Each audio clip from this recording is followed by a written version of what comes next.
قصص الانبیاء بچوں کے لیے کہانیوں میں سے پہلا سلسلہ شروع کیا جاتا ہے اور ہم پہلی کہانی پڑھیں گے اور بچے میرے ساتھ ساتھ پہلی کہانی پڑھیں گے۔ اور پہلی کہانی کا نام ہے ہمارا پہلا انسان، حضرت آدم علیہ السلام۔ بچوں کے لیے قصص الانبیاء، حضرت آدم علیہ السلام پہلا انسان۔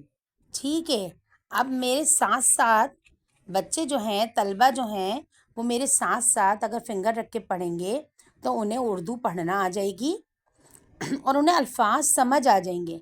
اور اس کہانی کو میں تشریح کے ساتھ، مشکل الفاظ کی تشریح کے ساتھ پڑھاؤں گی تاکہ تمام بچوں کی اردو اچھی ہو جائے اور انہیں الفاظ پڑھنا آ جائیں۔ چلیں ہم شروع کرتے ہیں۔ حضرت آدم علیہ السلام اور حضرت حوا علیہ السلام، میرے ساتھ ساتھ پڑھیے، سب فنگر رکھیے تاکہ آپ کو الفاظ کی پہچان ہو جائے اور الفاظ آپ کو پڑھنا آ جائیں۔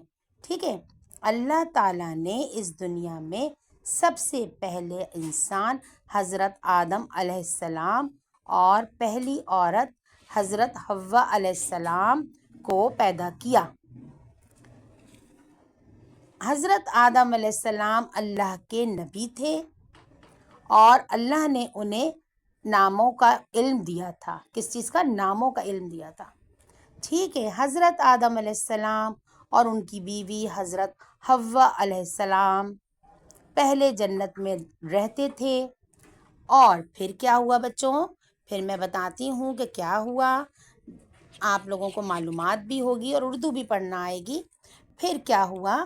پھر جو ہے اللہ تعالیٰ نے حضرت آدم علیہ السلام اور حوا علیہ السلام کو حکم دیا کہ جنت میں جہاں چاہیں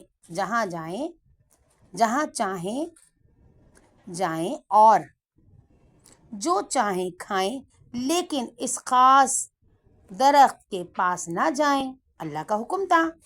اس کے بعد حضرت آدم علیہ السلام اور حوا علیہ السلام اس درخت کے پاس سے اس درخت سے دور رہتے تھے، لیکن وہاں ایک بڑا مغرور شیطان ابلیس کسے کہتے ہیں؟ شیطان کا دوسرا نام ابلیس ہے۔ ٹھیک ہے، بڑا شیطان ابلیس بھی تھا۔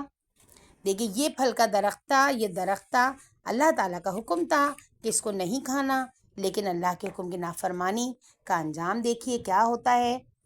شیطان کسے کہتے ہیں؟ ابلیس کو، یعنی کہ شیطان ابلیس نے سوچا کہ میں انسان سے بہتر ہوں کیونکہ میں آگ سے بنا ہوں اور یہ انسان جو ہے مٹی سے بنے ہیں۔ وہ چاہتا تھا کہ انسان جنت میں نہ رہے۔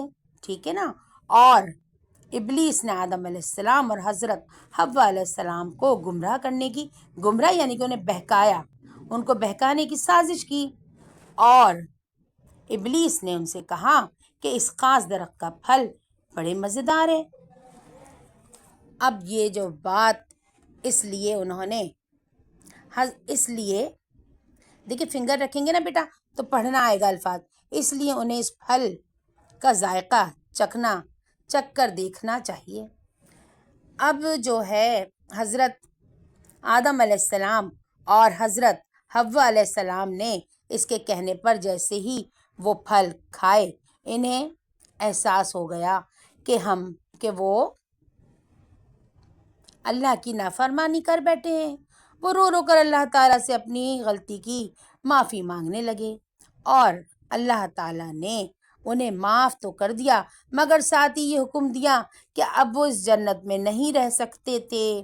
اللہ تعالیٰ نے حضرت آدم علیہ السلام اور حوا علیہ السلام کو جنت سے نکال دیا۔ کیونکہ وہ اللہ کی نافرمانی کر بیٹھے، اللہ کا حکم نہیں مانا۔ تو ہمیں کیا سبق ملتا ہے کہ ہمیں اللہ کا حکم ماننا چاہیے۔ اچھا، لہٰذا اللہ تعالیٰ نے انہیں زمین پر اتار دیا اور فرمایا کہ تمہاری اولاد میں سے جو کوئی میرا حکم مانے گا اسے دونوں جہانوں میں کامیابی ملے گی، اور جو شیطان کی بات مانے گا، اگر وہ مانے گا، گمراہ ہوگا، یعنی کہ وہ نافرمان ہو جائے گا۔ اب حضرت آدم علیہ السلام اور حضرت حوا علیہ السلام سمجھ گئے کہ شیطان ابلیس نے ان سے جھوٹ بولا تھا اور وہ انسان کا سخت دشمن ہے۔ تو بچوں، اس کہانی سے ہمیں کیا سبق ملتا ہے؟ ہمیں اس کہانی سے سبق ملتا ہے کہ میں اللہ تعالیٰ کے حکم کی نافرمانی نہیں کرنی چاہیے، اور ہمیں اپنے ماں باپ کے حکم کی بھی نافرمانی نہیں کرنی چاہیے۔ ہمیں اس سے یہ سبق ملتا ہے کہ ہمیں اللہ تعالیٰ کا حکم ہر حال میں ماننا چاہیے اور اپنے ماں باپ کی فرما برداری کرنی چاہیے۔ انشاءاللہ بیٹا آپ سے پھر ملتے ہیں دوسرے قصے کے ساتھ۔